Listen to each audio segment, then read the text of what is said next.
You're listening to Barbell Logic, the podcast where we talk about what it means to experience strength and how you can use simple, hard, and effective strategies in training and nutrition to improve your life. It starts with meeting you where you are right now and finding lasting solutions. Welcome to the show.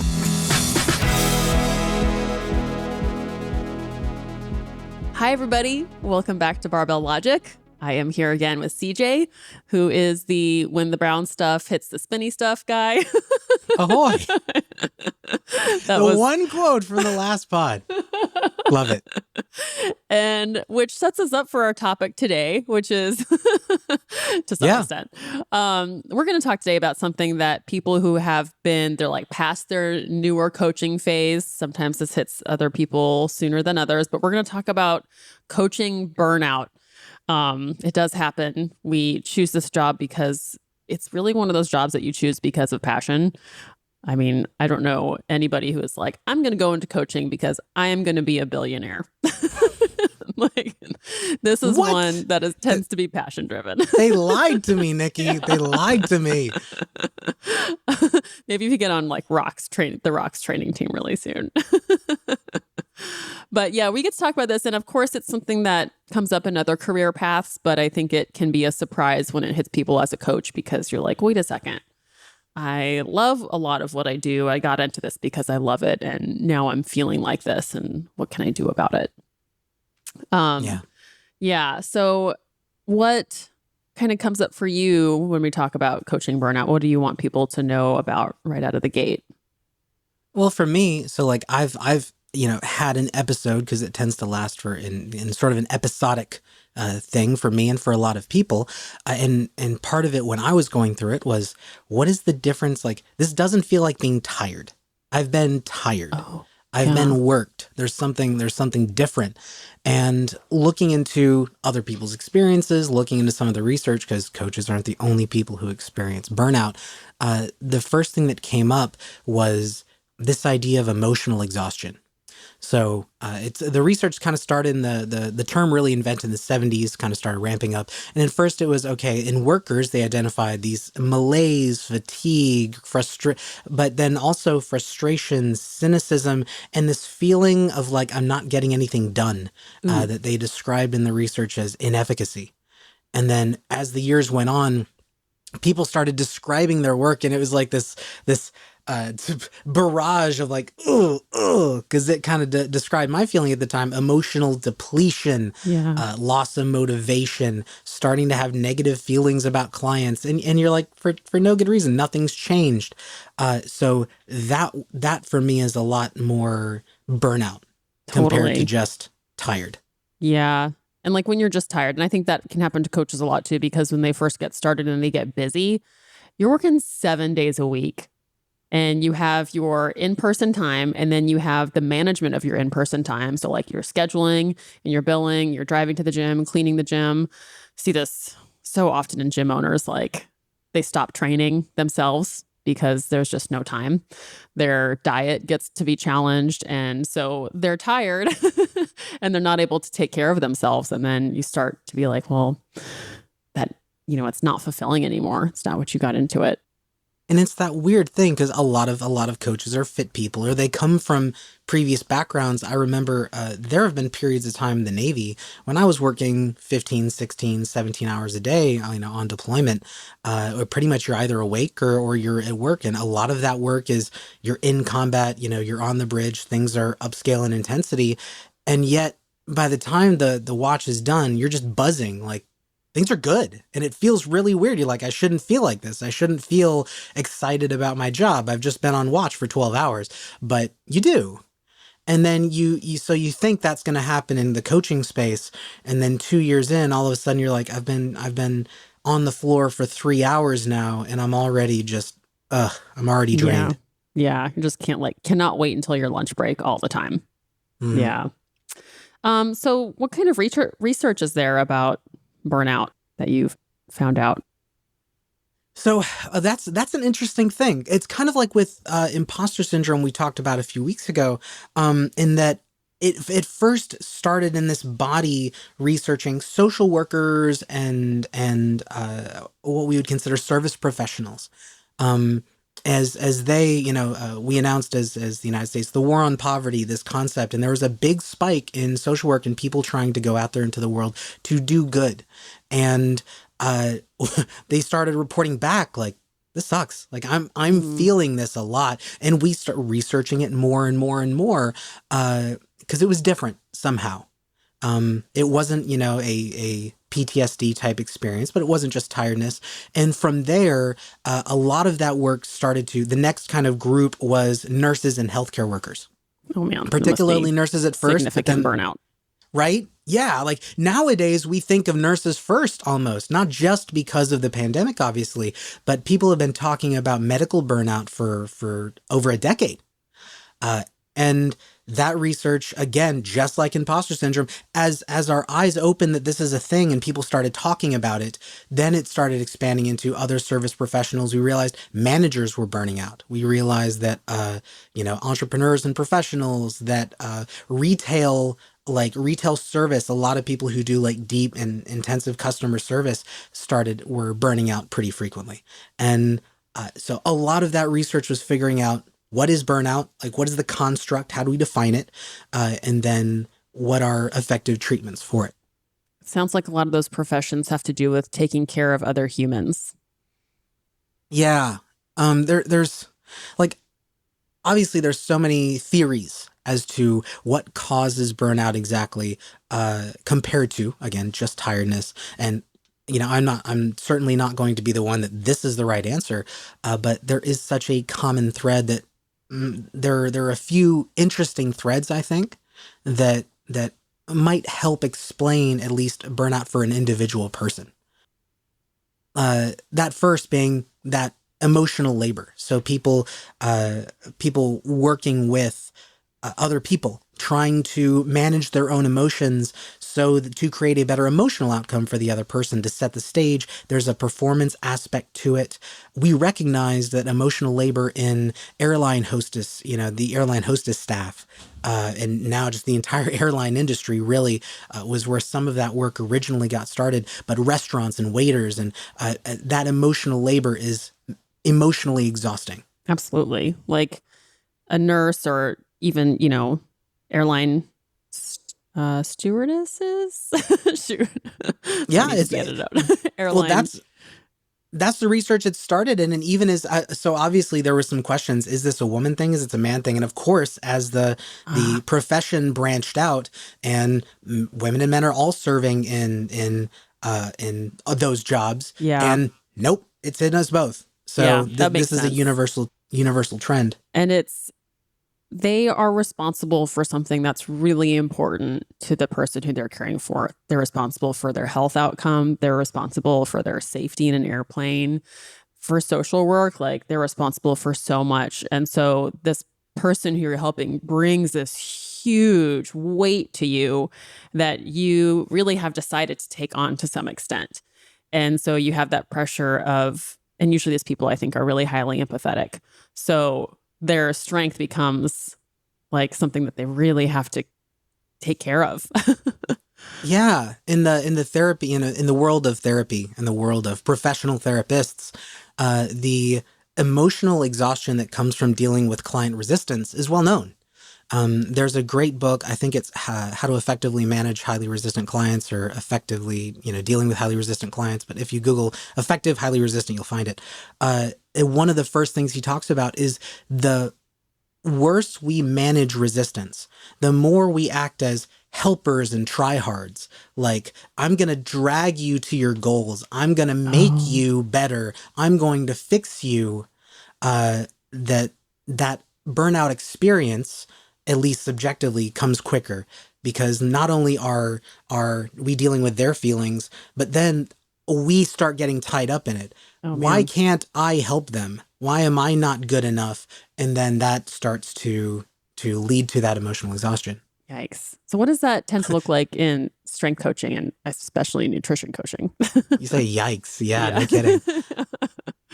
Well, I think the same kind of trends apply. Like, we get into this, if you ask a coach, why do you start, why are you a coach? The answer almost like 95% of the time is going to be, I want to help people. It is.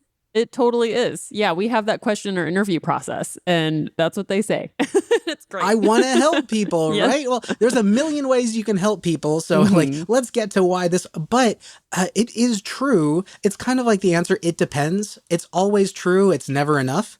I want to help people. It's always true for coaches, almost always. It's a helping profession. It's never really enough to define what we do.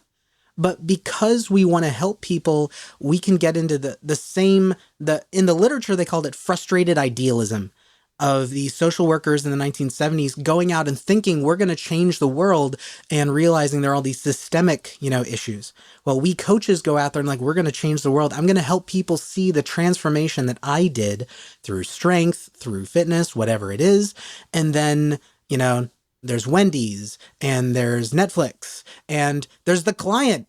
Why won't the client do? Like, they tell me they want this thing. Right. Why aren't they doing it? Yeah. And then they'll also tell you 10,000 other things about their life. And you're just like, wait, do I need to take care of that also? Like, is that the limitation? And so you're like, you start getting into other parts of their life that might be too much for you to hear about. There is that emotional labor, and there's also the lack of a clear scope. And we can do that by not holding great boundaries, so we can kind of make that scope creep worse. Yeah. But even in the perfect scope creep environment, if we're trying to help someone with sport performance and stress, life stress is what's getting in the way, how do we, if that's the limiting factor, either we have to lean into that or they may not improve and they may not see the results. Yeah. Have you found, like, when a client lets you know, like, okay, my life stress is really high and it's impacting their training, like, what do you feel is a comfortable thing to suggest that's within your scope as a coach? Yeah. So in some ways it depends on the client. And before I do, I never want it to be, I see a problem, so here are my solutions that might fix it, because then it almost establishes like a professional, not a professional, but a prescription relationship. I'm prescribing the solutions, you just need to do them. Yeah. So at the very least, I try to go, hey, here's what I'm seeing. Is this something you want accountability for? Is this something you want to work on? And usually I'll set that if I don't feel like I can provide effective coaching in that space, the most I'll go is accountability for that thing. Yeah. And, maybe they want tracking for a particular goal or a particular progress or something. And that helps to set that boundary. Yeah. And you do that and you don't let yourself be their new stress therapist. You just get to be, did you do this or did you not do this? And is it helping your training? Yeah. And I'm willing to, there are some extent and some levels I'm willing to go. I've practiced, I've done a mindfulness practice myself for a while, and that helped to manage stress at that particular time in my life. There are examples and help I can bring to that table. Yeah. But I'm very much not going to take an expert position there. Right. Yeah, that's wise. Remember that, coaches, because you'll regret that. Yeah, you will definitely feel burnt out from trying to manage that for everybody. So you said that in your notes here, straight up overwork can lead to this, and I like what you called it earlier, helpers and tryhards, and not enough me time. How do you think coaches can be, I guess, is there a way that they can identify when they're becoming too much of the tryhards? Well, there's a couple. it's not to go into a story. I saw an ad recently for a brain visor. It's like a visor you wear on your head, and it's supposed to tell you, in the ad, it was like, we now have the technology to tell something you've never known. We've never been able to identify. Are you happy?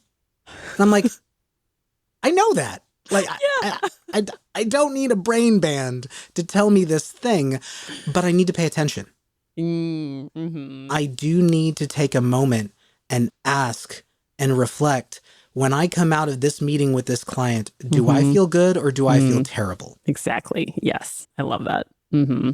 Yeah. Start developing some awareness. It's as easy as like putting a label on certain things and getting it from the wheel of emotions into something that you can relate to a circumstance. Yeah. Yeah.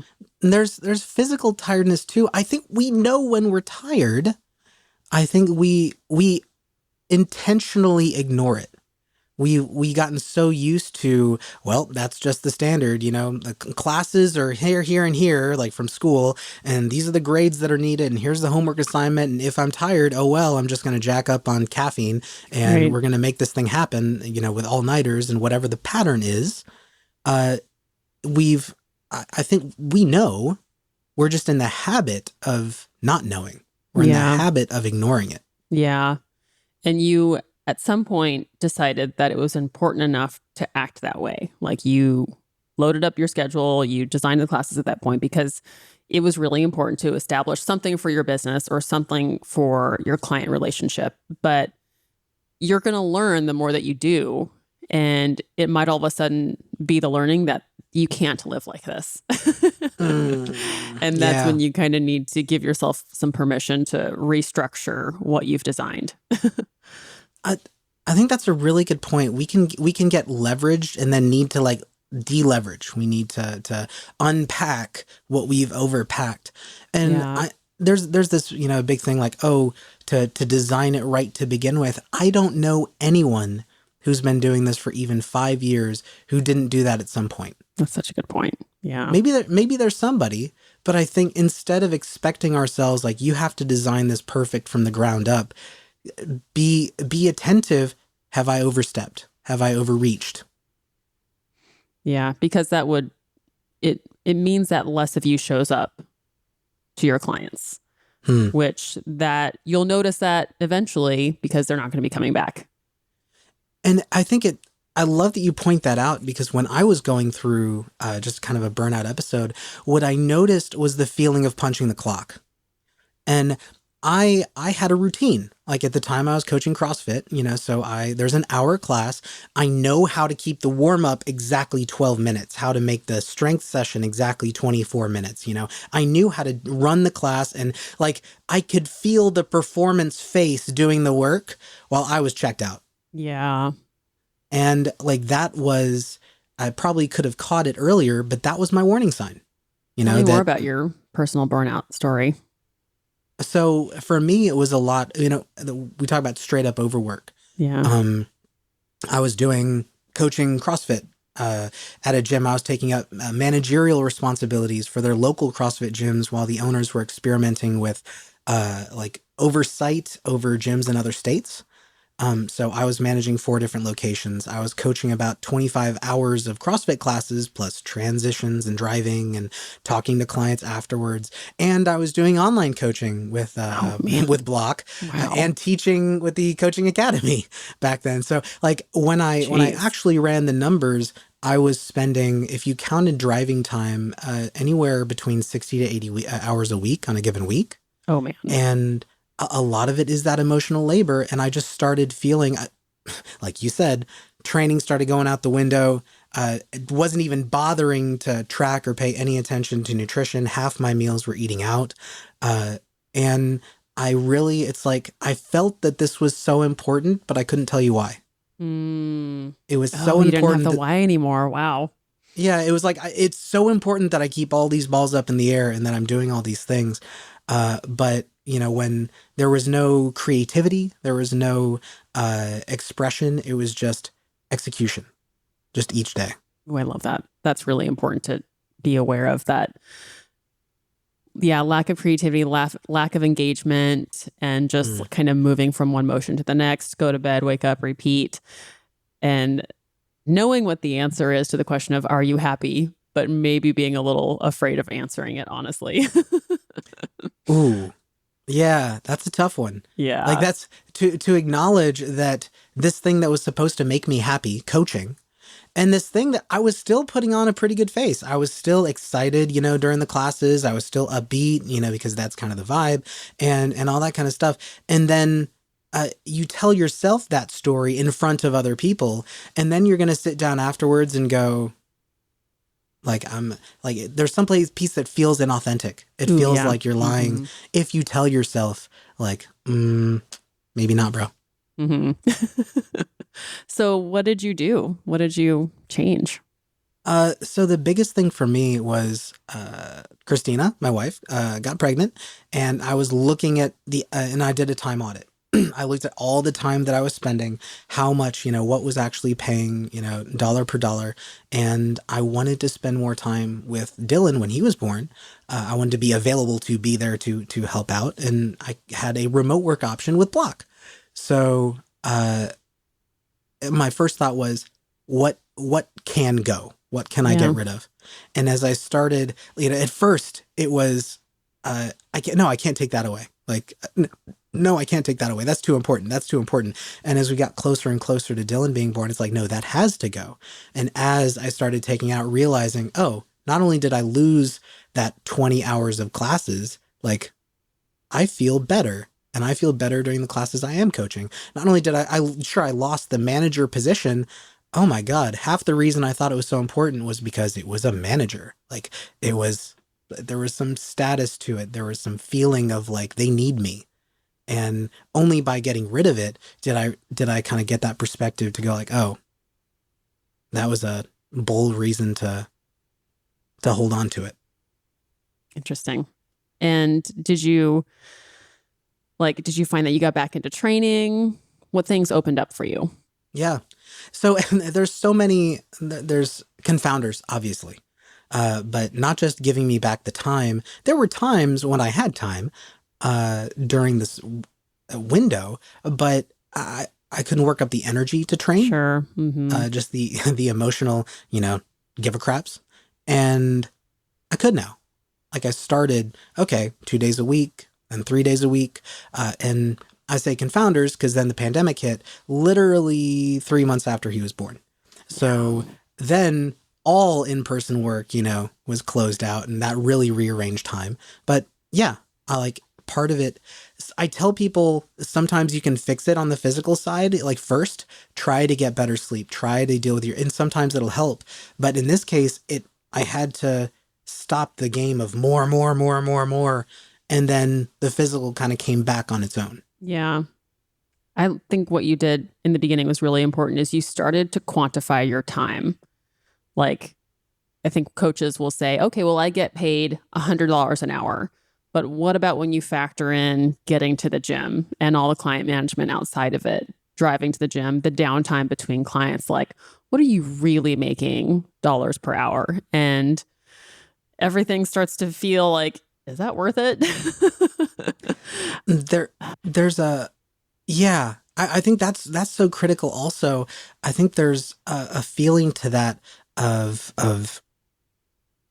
there's a concept called moral injury that I'd like to pull from PTSD research, and it's not as extreme with us, obviously, but this idea was that there were some people with PTSD, a subset of sufferers who their symptoms were different and their experiences were different. It wasn't like my life was threatened. It was I had to do something terrible in order to stay alive. There was a mistake, something like that, and they started realizing, the researchers started realizing, again, this isn't just soldiers, nurses were reporting this too. Like triage, having to manage, like, this person is on the table and I know they're probably going to die, but I have to, keep them upbeat and talking to me and that kind of thing, that this was a stress response. And it was moral injury was this idea. I have this idea of myself as a good person, and the system in which I'm operating makes me do bad things or makes me be a part of bad things. Oh, wow. And I think for coaches, we get a minor sense of that sometimes. Like we can get a taste of that. That's a real burnout, Kickstarter. When we realize we're charging $120 an hour or however much, but we're only seeing 40 of it. Right. And so that feels like a waste, but it also feels like a burn to our clients. I'm not using their time effectively. I'm not serving them well for the amount of time and money that they're spending. They could be spending that on something else. There's also, that's one thing I love about online coaching is it's more efficient in that respect. No Yeah. driving time, things like that. But also clients who have problems we can't solve, and setting those boundaries is important for us. And, it's key, but also it means watching sometimes a client not meet their goals. And that it feels like being part of a broken system sometimes, and that hurts. That's interesting. We've talked about boundaries a little bit. I think that's a really important thing that people can, when they decide that it's time to take some action and they're feeling burnt out. If you feel resentment, that to me is 90% chance that there is a boundary issue where you have established something that you thought was a boundary, but it keeps getting violated, typically by ourselves. And if there are, like, for example, as clients, we've had this come up with coaches who are communicating with them on all mediums. They're hitting them up on Instagram, they're texting them, they're DMing them through our app, they're getting at them through email. And that's like a high frequency of someone saying, I need you, this is important, please do this for me right now. And you start to feel resentment towards certain people when that starts to happen. And the good news is that a boundary can be reestablished, but it falls on you to be consistent with it. So I think when you notice you're feeling resentment about something is important. And what would you like to do to, start protecting your energy, protecting your phone, protecting your email, protecting your time? Yeah. That's a great one. And you mentioned it is because we have boundaries and we allow them to be violated. Sometimes I think we don't even have boundaries at first. That's true. We don't Mm-hmm. recognize the concept or the need for them at all until we feel overwhelmed. And then we have obligations. We have the expectation and the precedent that, we've set the precedent that if you need me, text me anytime, I'll be there for you. So we have to walk that back, and it feels, we think it'll feel like I'm taking something from you. Yeah. I'm taking something out of this relationship. I'm taking value out of this, coaching relationship, but you need to. Mm-hmm. So there's a sense to which I think if we got there by not paying attention, not being explicit, we kind of have to be explicit. Like sending a message, well, first being clear with ourselves, then sending a message with our client. It's like, hey, this isn't wrong on you, but to be perfectly honest, I'm not being helpful here. Like this isn't effective, and I'm starting to feel, tied up. I'm starting to feel overwhelmed.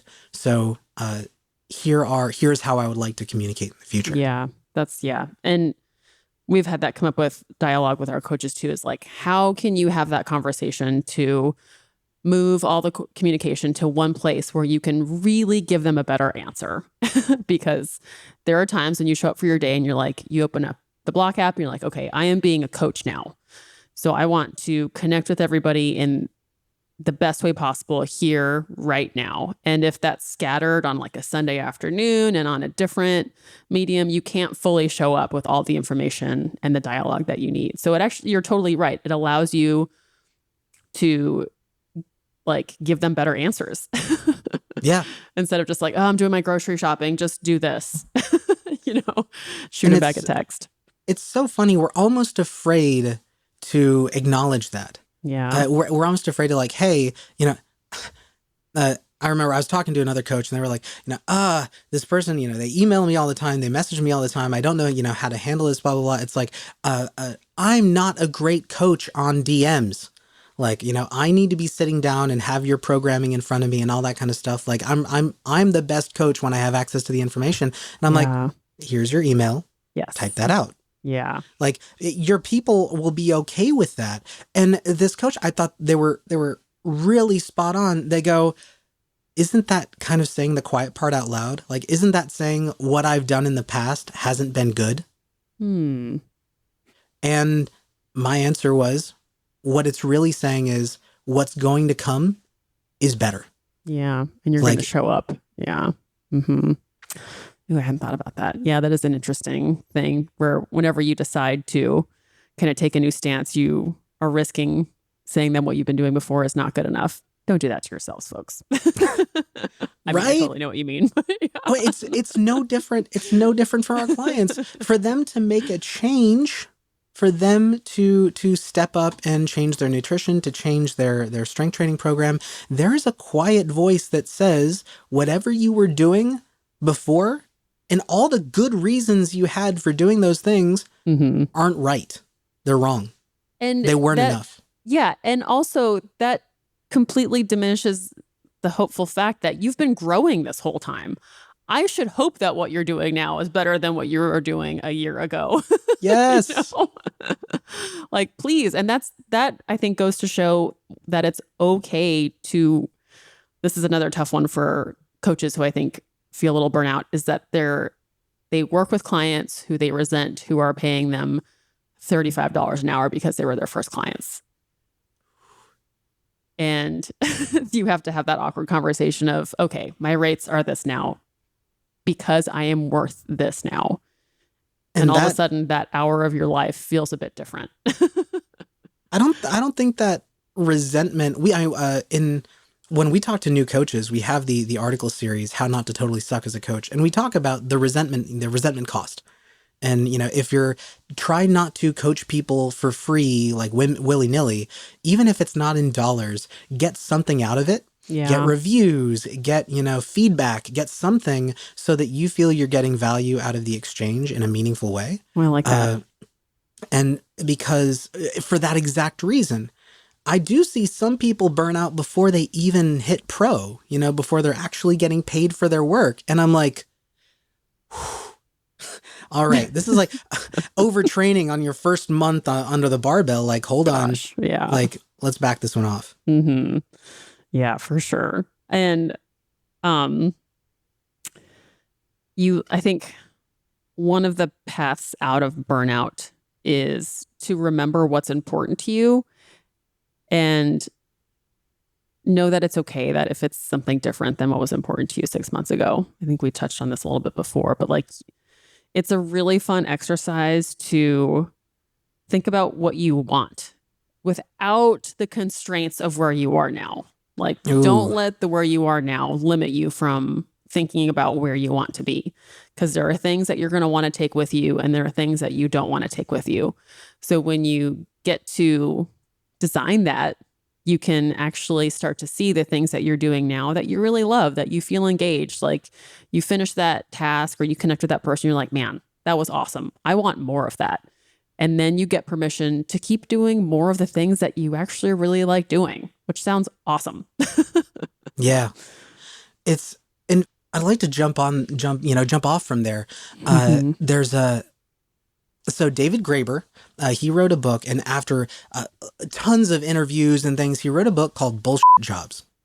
And it was about the jobs that people have that contribute no actual value, but yet, and they know it. They know that they don't actually, but they're getting paid and they keep showing up and it's frustrating. And these jobs, they describe the burnout that comes from these jobs. He describes them, there's flunkies, like people who just exist to contribute to the status of their boss or the organization. There's like taskmasters, the unnecessary middle manager who just reflects what is being passed from direction. There's like the box ticker. And I see this as like a wellness coach for a company who the company doesn't care what results you get. They don't, as long as all they needed was to have a wellness program box checked off so that, they could go and, get some kind of award or whatever.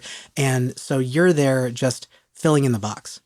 And I think these jobs, there are other, bull occupations, but as coaches, we partially define our work. Like some people are working under gyms and things like that. Not everyone's an entrepreneur or even a freelancer. So of course understood.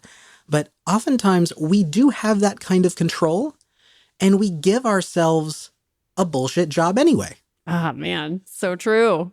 We become like the one reason I recommend new coaches not take high ticket coaching positions. So like trying to sell $500 a month plus packages, or like transformations for like $1,200 for 3 months or something like that, is because there's a system of incentives that kind of lead you to be a flunky a little bit, and they lead you to be over accessible. They encourage you to violate those boundaries again, and all of a sudden you're like, I have put myself in a job. I have given myself a job. I am my own CEO, and I have burnout. How can people get out of that? Like, when they've done that? Well, part of it is that untangling. So if we've made those choices, the longer we do it, so now we have a brand, we have a market reputation, we have prior clients, that we've already served. So that takes explicitly stating that, this isn't working and all that kind of stuff. That's difficult. Yeah. Whenever there's a reorganization of boundaries, the world that you created is going to bristle. But you are making space for the world that you want to have, and it's going to be wonderful. Yeah. So the untangling. At the very least, it's almost a practice in setting your boundary. Just discovering that you have them, and where they are is such a big piece. Mm-hmm. And so, after after identifying that you've given yourself a bad gig, you can identify at least pieces of it to make it less terrible. So maybe you've become the drill sergeant and you don't feel good about that. And then you can change your coaching relationship, or you've become the taskmaster of your own life and you're putting in 50, 60 hours a week. Then look at your expenses, make sure you're still hitting your minimums, but go, okay, I could go from 60 to 35 and still meet my minimums. I'm going to make that choice. Yeah. So it's backing off the more and doing a little bit less. Just more better. Mo better. Mo better. There's like taking care of your body. So backing although burnout is an emotional thing, we are less emotionally equipped when we are tired, when our diets are poor, when our sleep is poor. So we can always help there. Yeah, definitely take care of yourself. You have to take care of yourself before you can take care of others.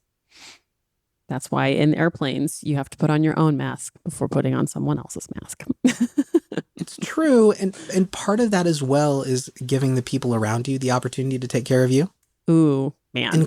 Including your clients. Man, yes. I think a lot of our clients, if they recognized that they weren't doing anything wrong, this was the relationship that they thought they had, but it's not working for you. I think there's a lot of clients who'd be like, okay, it may take some adjustment. It may be a little uncomfortable, but I think most of them are on board with coach is struggling here. I got it. Okay. We're going to make this work. That's such a good point. Like, give your client some credit in caring about you. Yeah. You're so nice, CJ. That's a good reminder. I'm the nice guy. I'm kind of a boundary, like Gandalf, you shall not pass. And it's just like, these are my boundaries, which makes me really bad at asking for help. So that's a really great thing to hear, is like, oh yeah, just let people help you too. That's really interesting. Yeah. Like when you have sharp boundaries, it can be like, oh, I'm going to cross somebody else's boundary if I ask for too much. Right. Oh my gosh. Is that what you mean? Is that kind of just like, I don't want to assume. Like, no, I'm good. Yeah. Interesting. What else was I going to say? Well, we were talking about things that at least assist, things that help with burnout, things that help to manage that. So, besides having less of a crap job, to the extent that we can create that for ourselves, I think we can have a better job, in that we can recognize what we're doing that's actually working. Like if you're working with the same client for 3 hours a week and nothing's changed after years of working together, and they're happy, whatever, they're perfectly cool, but you are starting to feel that resentment. I call it like an impact audit. Where am I having a positive effect? Because those milestones achieved and goals hit, that helps fight burnout for me. Yeah, you're like remembering what is valuable about what you're doing. And is it getting to ask, like, is it still valuable to me? And sometimes I think it's that true. I am helping people. They are getting PRs. I'm feeling the excitement from it. And sometimes it's, I need to pay my bills. And Sometimes that's an important thing. If you audit your impact and your impact is, I'm the sole breadwinner for the house, whatever that is, and we're putting food on the table, that is your impact. Yes. But acknowledging that, actually, for me, it makes it easier to deal with the box check, like, the box ticker. It's like, okay, I'm ticking the box now. And the family is fed. Maybe I can find, opportunities to express where I want to go. I can lean in that direction. But once I acknowledge that this isn't the work with a capital W, this isn't the passion, the mission, whatever, this is what's paying the bills. My future coaching path becomes the side hustle if I want to take it. It changes the perspective, makes it a little bit easier to emotionally manage. Yeah. Anything else to help poor burnt out coaches? There are like some in the research. There's some small tips, there's been some research into mindfulness as a practice and how it helps, and that it does help in some subsets of mindfulness practice.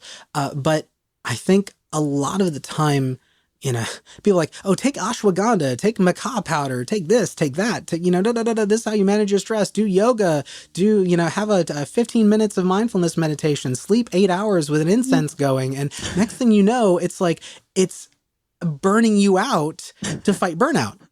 To afford all of that. Yeah. Not to mention just to afford it, not just the money. So I think we have to be very careful looking for things that fix burnout. Some really can, or some can help a little bit, but we have to be very quick to like experiment with it, give it a trial run, and ask ourselves, is this thing actually helping, or is it just adding another overwhelming process to my pile? Yeah, I think it usually always comes down to what your actions are all the time. I mean, to a certain extent, yeah, it depends, right? Well, it comes down to your actions. It's the right answer, like it's true, but then what are those actions? What are they going to be when you change them? Yeah. I always, anytime there's like solutions for X, I always like to tack on at the end, see a mental health professional if you need it. Please, because we don't tend to take imposter syndrome, burnout, any of these different kind of concepts. These are emotional blahs. Like, I don't know how they fit into our construct, but we rarely think of them as mental health problems. Yeah. And they're not always, in the sense that they don't always need a professional to fix. Sometimes they don't even need fixing. Sometimes they fix themselves when the environment changes. But if you have depression, if you have anxiety, if you have, any of these other conditions, burnout is more likely. Yep.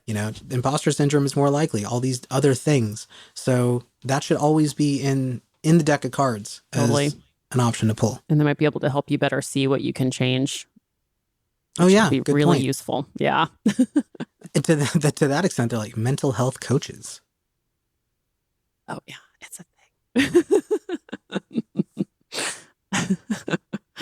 thing. Excellent. And let's see. Let's each give like a couple bits of advice, closing bullet points to people to avoid burnout. Ooh. Okay. Do you want to go first? Sure. I guess the first is self-awareness. Identify. We went over this on the VIP podcast a few podcasts ago. If you haven't seen it, highly recommend it. But if you don't know what you want and you are frustrated with what you have, your first action is figuring out what you want. And part of that is figuring out, making explicit, clear what it is that you don't want. Yes. Love that. And then I would say establish some boundaries around communication and your personal time, and be communicative of those so that it's not a surprise. You have it in writing in your, terms and conditions and your welcome. Like, I will communicate here. I take, most of the weekends off, or I go on vacation this time. And just that gives you a chance to set the communication around it so that it's not a surprise. It gives you permission. If I had one more, it would be treat yourself like your client. Mm-hmm. So if your client was having week after week of like, I'm not motivated to go to the gym anymore, compliance is starting to slip, they're not on their diet, they're not, like, I think all of us would sit down and be like, hey, what's up? What's going on? It's not a judgment that you're burning out. It's not a judgment that you're tired or those You're things. not doing enough. They're the symptoms. I think treating ourselves with that same compassion and patience. Yeah. Okay. One more for me would be to let yourself be curious frequently about what's keeping you engaged.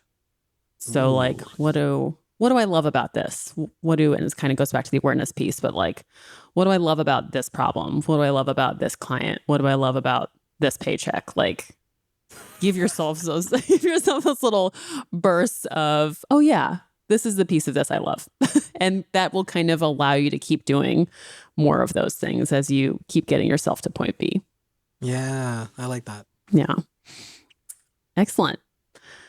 Well, thank you everybody for listening. I hope you have